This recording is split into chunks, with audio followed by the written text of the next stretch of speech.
lượt rồi mọi người ạ. Hơi non.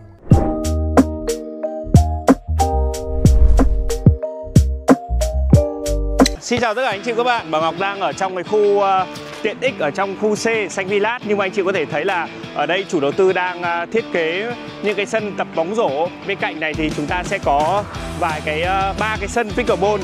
Đây là những cái môn thể thao rất là được các bạn nhỏ ưa chuộng. Và cái sân pickleball như anh chị có thể thấy này, không chỉ những các bạn nhỏ đâu mà bây giờ những anh chị hoặc là các cô các chú cũng đều rất thích những cái môn này.